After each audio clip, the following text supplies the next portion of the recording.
Alrighty. Hopefully audio is moving okay.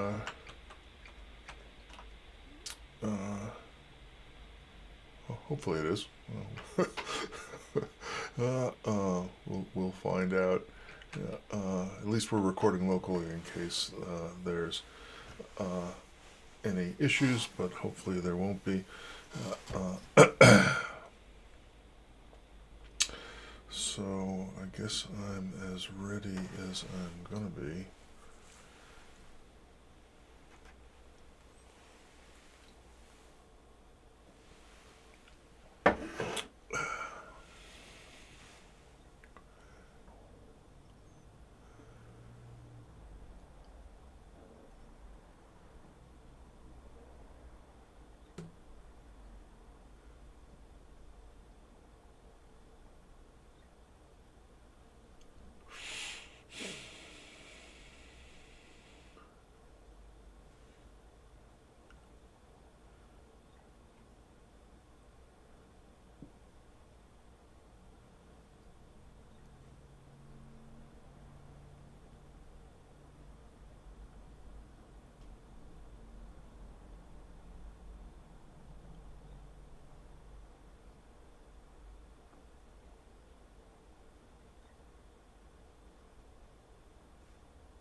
Hey folks, we are back. It's hard to believe now. Why am I not?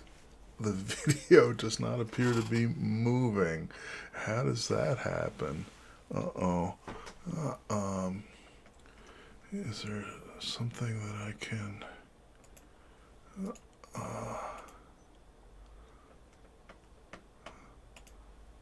Jeez. That I have not seen before.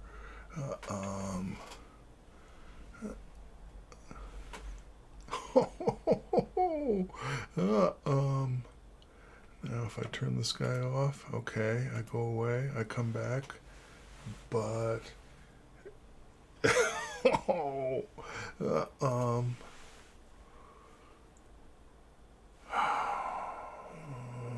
what could that be? Did I hit some kind of special pause button that I don't know about? Wow, that's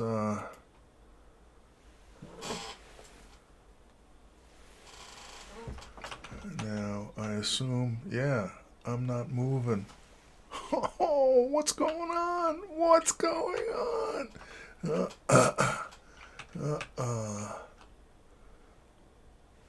All right. No, system's still working. We're not locked up. What could it be? What if we go to here? Wow. Maybe if I restart the stream, that's gonna be a drag.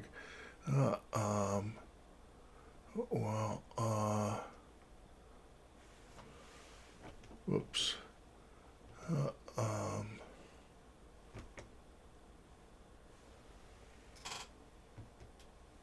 Huh. Wow.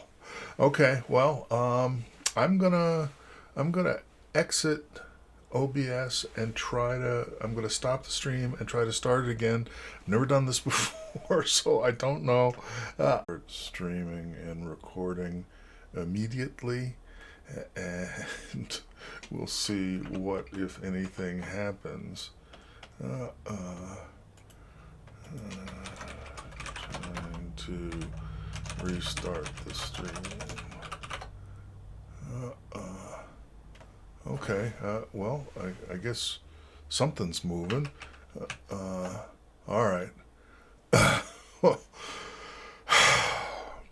Well, tell you what, I'm gonna play the opener again and come in as if time was slightly delayed, and then we'll go from there, see how it works out.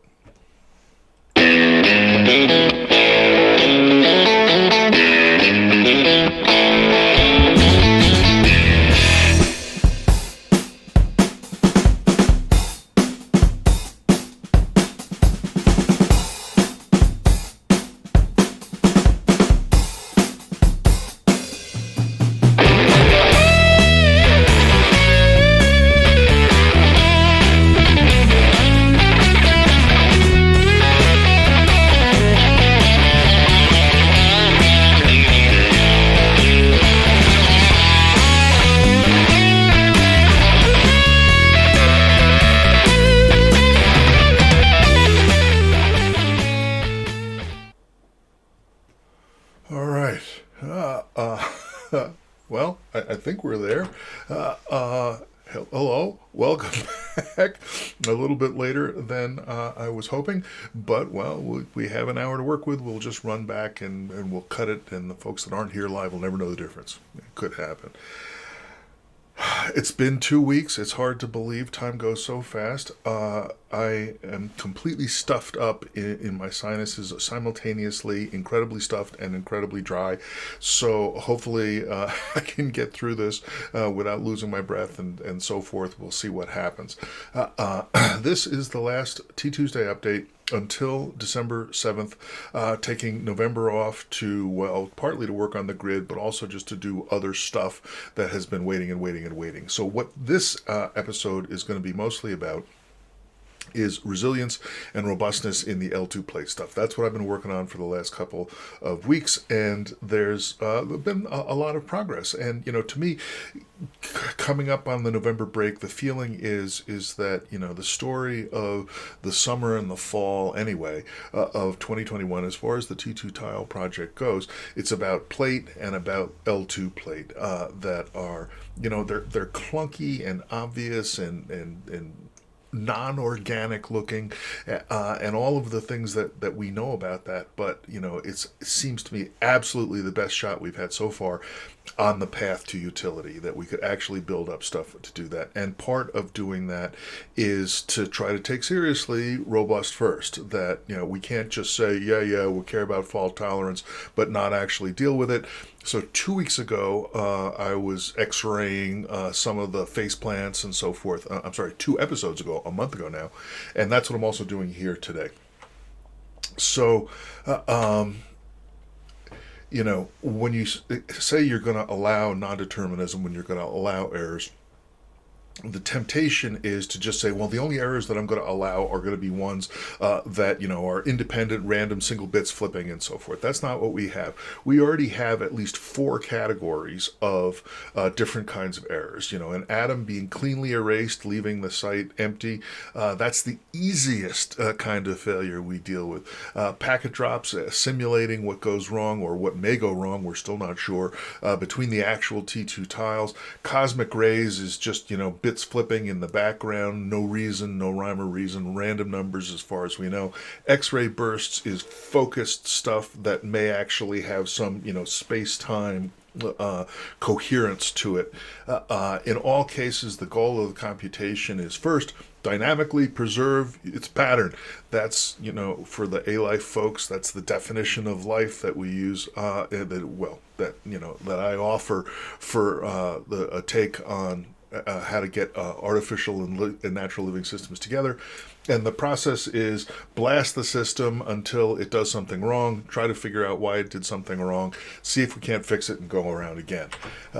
This cartoon from Jeremy, the hand-waving comic, came by on Twitter a few days ago. This is about what my last 2 weeks have been like on the left, and nobody actually wants to see that.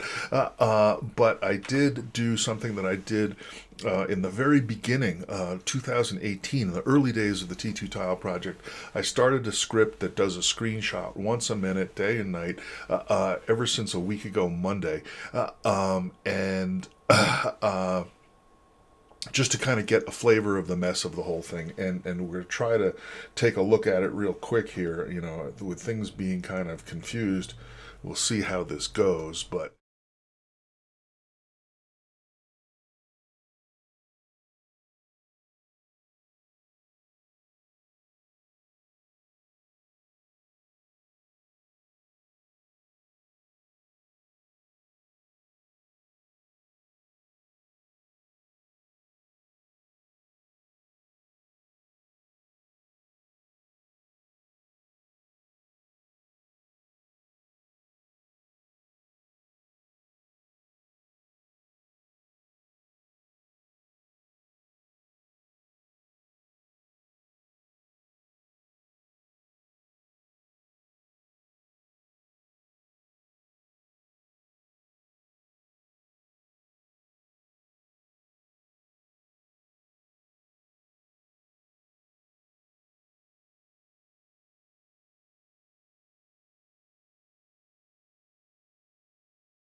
but we're not actually going to do that. We're going to just do the version on the right where we just dip our toes in and have a little simulation of all of the false starts. So that was the idea. I started out using the X-ray tool that we saw in the opening demo, where you can just go in and use the airbrush to spray faults, spray bit flips onto it, and seeing what happens. So those yellow-black lines are sites that, upon loading them, it turned out there was a parity error correcting code detected a problem, and that's what causes those things to show up. And there also can be bit flips that lead to problems that aren't detected by the error correcting code, and that's of course just the beginning of the entire can of worms that we have to deal with. But they clean up remarkably well, and my goal in doing L2 plates was really to do larger scale stuff, but they've proved, extremely resilient at the level of reestablishing the L2 plate itself. Now, a lot of times, the content, the L1 plates inside each L2 site get lost when an inconsistency is discovered, and the L2 site gets erased and rebuilt, and it's going to have to recreate itself. So, this is not any kind of magic. This is not just preserving everything magically. This is, let's keep the L2 plate structure intact as best we can, dynamically preserve its pattern, and then have L1's guys deal with, maybe they could have some redundancy in neighboring things and they could transfer some information in. So there's an example. I don't know if you can actually see it, right down here, where there's a little extra L2 plate because the thing is coming out a little bit too small, but it cleans itself up, and that's the typical of what SORD did. So I would just hit it with more x-rays until it did something that was wrong. So this is an example of something that goes actually wrong. Now we've got an L1 plate that's got no L2 plate around it at all, and no L2 plate within reach, able to reseat it, and then the L2 plate off somewhere else. This didn't go anywhere. This one was a trapping state. This was a failure. And what I would see a lot of is L2 plates spawning off extra L2 sites that really shouldn't have been there. And I looked through that, and eventually, I got it down to a specific case here that, it's supposed to be 3 by 3. So that X should be a 3 there and not a 7, but it had a bit flip. It had the 4-bit flipped from a 0 to a 1, which turned a 3 into a 7, and that's what it's doing. And so the next plate over still thinks it's a 3 by 3, but this L2 site thinks it's a 7 by 3. And this is one of the tricky states where that error actually leads to a legal configuration in terms of the plate relationships. The 7 by 3 plate says, I contain you. Your entire 3 by 3, you're just inside of me. And, in fact, when the error first happened, it was only in one L2 site that was claiming this. And if it had truly been a 7 by 3 containing plate, it would have been in all of the L2 sites along that edge, and it wasn't. But the other side had no way of knowing that. Locally speaking, it just says, okay, that looks like a plate that's containing me. So no actual error when it was looking from one L2 site to another. But as I messed with it some more, and it recovered some more, and it regrew and respawned from one side to the other, and so on. Same thing would happen if it had been cosmic rays happening rather than me actually messing with it. But an interesting thing happened is that they were both sides, the 7-3 plate and the 3-3 plate, were trying to regrow the 7 by 3 as 7 by 3s and the 3-3 as that. And as a result, eventually, where does it happen here? Yeah, right here. That eventually in the same plate. So now we're in a single L2 site, and we're looking at adjacent L2 L1, L2 plate. We're looking at adjacent atoms, and now one of them says, my L2 information says I'm part of a 3 by 3 L2 plate. The other one says I'm part of a 7 by 3 L2 plate. That's an inconsistency. All the L2 atoms of a single L2 site should agree on the size of the plate and their location in the plate. So this is where an inconsistency is detected, or, well, it wasn't detected, but it turned out to be fairly easy to write another little bit of code to say, if we are on the same plate, so there's me and there's A, the other thing that I'm looking to say, are we consistent? So if we are on the same plate in an L1 sense, which means we're in the same L2 site, then we ought to have the same my size. Why don't I just use this thing? Here we go. So my size should be the same as A's size. My position on the L2 plate should be the same as L2's position, and so forth. And if not, we have detected an inconsistency and we return true. Now, what actually happens when we detect an inconsistency? Okay, we found it, but how do you know which one is right? One says 3-3, one says 7-3. How do you tell? Because, it could be either, especially when you just have a little teeny peephole view. The answer that I've been adopting more and more as I go forward, that I like pretty well, is whoever discovers the inconsistency assumes they're right. They their self-confidence, and they tell the other side to die. And in fact, they don't really tell it. They set the death bits on the thing to initiate the death cascade on the other side. The problem with this, right, is, which side happens to discover the inconsistency depends on whether the 3-3 atom gets an event before the 7-3 atom, or vice versa. And that's random by the design of the machine. So how are we going to have any sense of knowing whether the right person, the right site, the right answer is going to win? And the answer to that is we don't know. But over time, the odds favor the locally consistent choice, and that, it's been kind of a joy for me that as I work through this, and I keep thinking, from a correct and an efficient point of view. Well, what I have to do, I've discovered an inconsistency. What I have to do is to get a bigger picture view, look further and further, find out what's going on, take a census, take a vote, send messages to say, am I right or am I wrong, so that I don't make the wrong mistake. But so much better to just say, heck, I'm right. Tell the other guy to die. And if I'm wrong, if I'm not right, then he's part of a locally consistent region that I'm going to run into another one of them soon, and I'm going to have to win a flip against them. And it's the basic thing is that the consistent, as long as we have redundancy, local spatial redundancy, like supplied by the plate, the next guy over, his position on the plate is one bigger than mine. I could compute his position on the plate, but every plate atom records their own position. That's a ton of information. That means that if I have a cosmic ray that comes in and flips one site, that it might be able to take over and convince the whole world that, yes, this is a 7-3 plate, that's the correct answer. But it's going to have to win these showdowns with, I think it's 3-3. Oh, it's 7-3. Okay, I win. Next guy, I think it's 3-3. And the odds are the locally consistent choice wins. It's really extremely fundamental, and it feels like it's part of the very bottom-up nature of the whole thing. I mean, fork bombs are that just reproduce as fast as possible are the absolute basic dynamics of these kind of systems. And if you have like a red fork bomb and a blue fork bomb and you plop them both down, they're both expanding as fast as possible. They quickly run into each other and start overwriting each other. And you say, which one is going to win? Is it going to end up being all red or is it going to end up being all blue?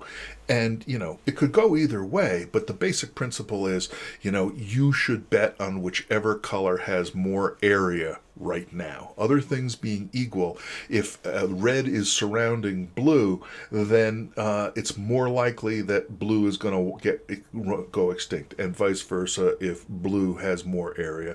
For this exact reason, that the minority has to win more longer sequence of battles, even if they're completely random coin flip, in order to actually succeed, and they're just not likely to do it. Could it happen? Sure. Is it likely to happen? Don't bet all your money. So I've got that. So these ideas are some of these things, like the 7-3 and the 3-3, where at the L2 plate level, that was a fault. It was a 1-bit fault originally, although it did spread for a while before it got wiped out. Was one of these things where it flipped it into another legal state, a state where the L2 plate was containing another L2 plate, and so forth. Same thing, I saw it several times happening with the L1 plate, and I think I have, so, here's top of the minute, you can see my thoughts working out over time. So here's a case where the two of the L2 L1 plates up there aren't filling the L2 plate. Why not? Well, because the plate that they were being reproduced from down below actually consists of a smaller L1 plate and a mutated edge that says it's containing that smaller plate. And when the L2 plate spawning process says, let's seed the L1 plate from a copy of what I have, it seeds whatever size it sees, and that's the wrong size to actually fill the plate, and those things come out that way. And once again, we could say that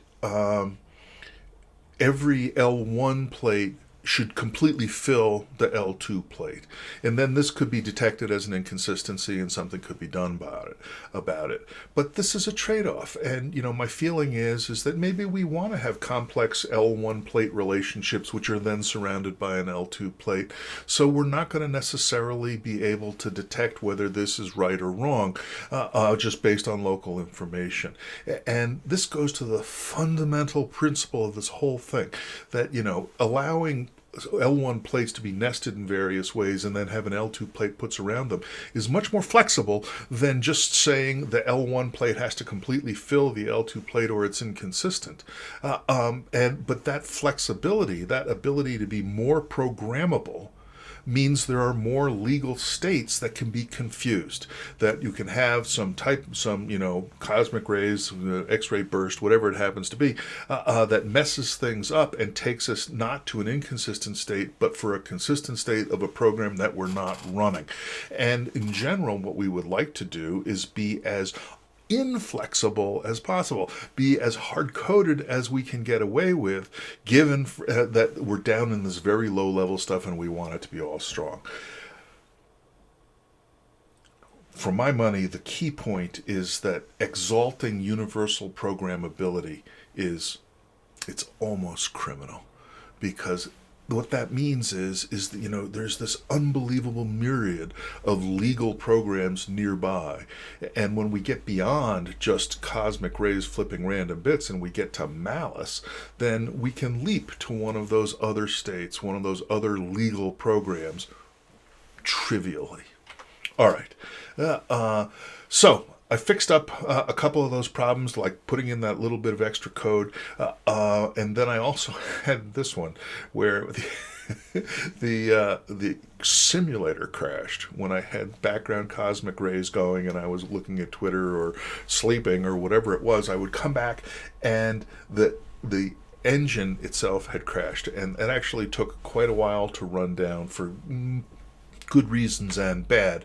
And by the way, just for the record, I changed, so the cosmic rays, the way that they originally were working up until a couple of days ago, was when an atom was being written back from an event into the tile storage, it had a 1 in 100% chance of being corrupted. And if that one was chosen on a 1% chance, then each bit of it had a 1% chance of being flipped.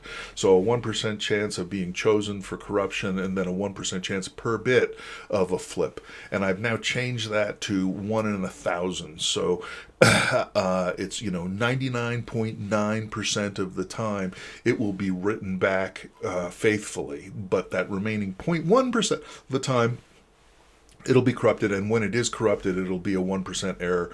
And what it boils down to is just like the mouthwash. It says 99.9% of germs are killed. And there's plenty left. 99.9, not such a gigantic number, really. 1 in 1,000. There's still tons of errors that are happening in this thing. The problem, and most people that are studying fault tolerance, they're talking at errors of the 1 in a million, 1 in a billions. Much, much smaller than this. This is really quite aggressive, but at 1 in 100, the 3x3 L2 tiles would sometimes, they would just get wiped out just by bad luck. So I wanted them to have a chance of surviving, so I did back it off. All these stuff I've been through, I'm not going to taking too much time, so I'm going to skip it. Here's another one where it grew a little extra, webbing between two of them, and eventually I managed to figure out what was causing the simulator to crash. It was terrible because I would leave it running with background errors for like hours and hours, and it was fine. But then I would come in and I would mess around and start investigating what's going on, and 20 minutes later it would crash.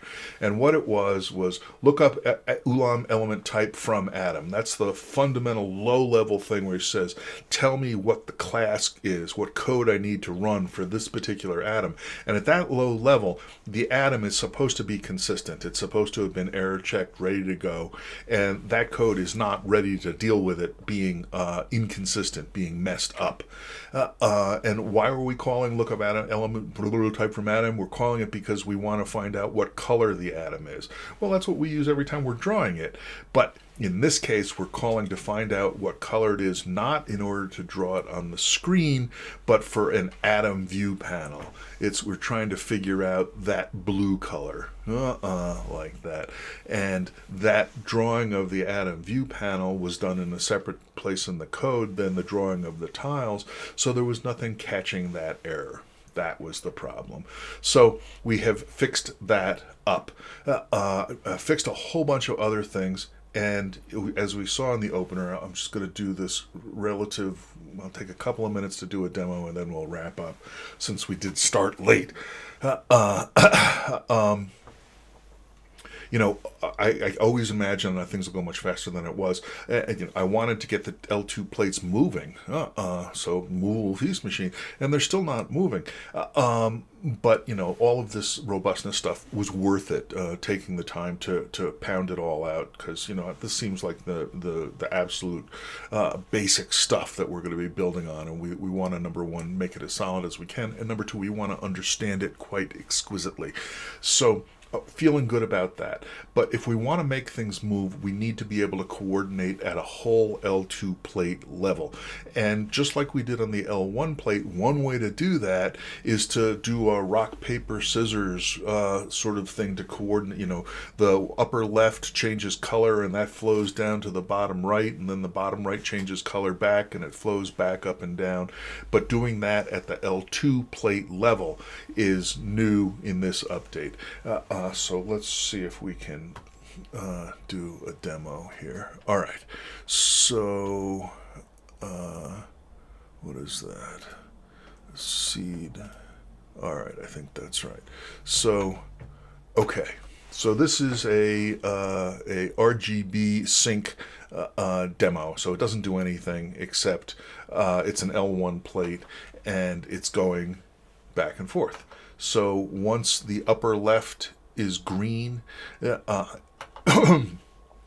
changes blue, and once the lower right is red, it changes green, like that, and we go back and forth, and this is very nice. But we can mess it up because that's part of the game here. Unlike, and again, this is a variant of the basic trick that's long been known in cellular automata fields about a way to put synchronous stuff on top of asynchronous stuff. This is the classic one, but it's related. And, as I repeatedly emphasized when talking to people that throw that result in my face, saying, oh, there's no reason to do asynchronous cellular automata because we can always lay a synchronous one on top of it and do that. Well, that's only true if there's never any errors. And so if we come in here and see it survived, we will mess this up. Whoops. See, I killed the whole thing. Now, in a way, I'm kind of stacking the deck against myself because this particular thing, let me just put some X-rays onto this and let it go for a second. All right. So you see that kind of grayish color in there. So there's, in the classic synchronous on top of asynchronous, there's just three states, which we make RB, red, green, and blue. Here we have a fourth one, which is sort of like an initialized state that we go into in certain conditions when something's gone wrong. And so that's part of why, wiped out again, part of why it's actually able to survive a lot of the messing around I'm doing with it. It's doing really well, which all right, well, maybe we won't be able to do it. So this is sort of praising with fake dams, I guess. Maybe if I just draw some RGB syncs in there somewhere. Where are they? What if I... Oh, that was inconsistent too. Well, maybe I won't be able to show it because I did the job too well. Well, it turns out... Well, I suppose we could do it. Well, why don't we do that? We'll try to do an actual L2 plate demo instead. Oops. All right. Okay. So there we go. So this one actually locked up just right out of the bat because it's got this weird little case that the solid entire plate doesn't have, and so the L2 plate has to jump the color signals have to jump from one L1, L2 site to another, and that means they have very limited communication, and they can get into places where they don't know what's going on, and they end up locking up. So if I get rid of these by hand, there we go. Okay, so now that should finish and then cycle back like that. So this is nice. It works well. But if we turn on background errors, writes fault, where's that? That's behind here. Whoops. I turn on writes fault here. It won't be long before we will manage to get the RGB sync into a state where it stops cycling because it reaches an illegal state. Now, again, I've done a bunch of work in the last several days to make this more robust than it was out of the box, and I have ideas about how to make it still more robust, but we're not quite there yet. I want to make it more symmetrical. You know how it is. Let's turn these back off. Okay. So now it's messed up again, but we can do surgery and get it going if we just get rid of those. And so part of the problem is that when red is heading down, it's got this buffer of blue, but when green is heading back up, it's right against red. And so I want to introduce a fourth state like yellow that will go between green and red when it's going up, and blue will go between green and red when it's going down. There still can be additional inconsistencies. That won't magically fix everything, but it will help. So this is pretty good. I feel good about this, and that'll be the demo that we wanted to do. So, all right, that's it.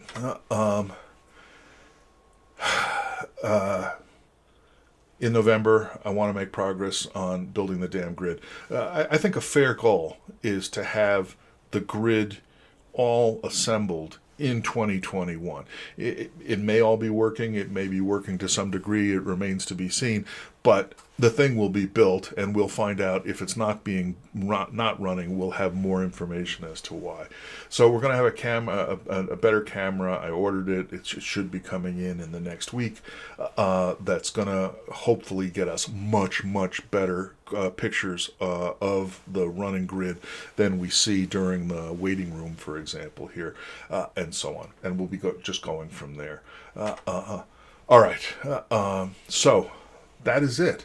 I don't know what the heck happened with the camera when I started up. It's a different camera, but step by step. We've also got a new workstation, a more powerful workstation with a better graphics card and so forth that is going to be coming in. Well, we've got it. That by the next T2sday update, I want that to be running all of this.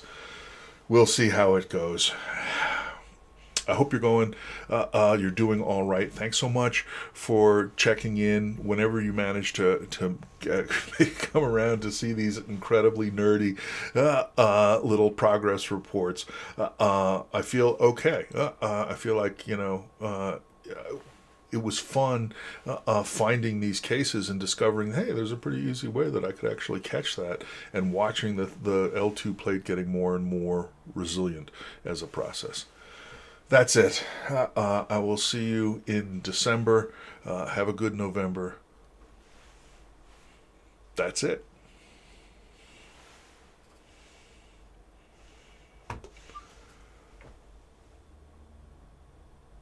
All right. I don't know what the hell happened with that.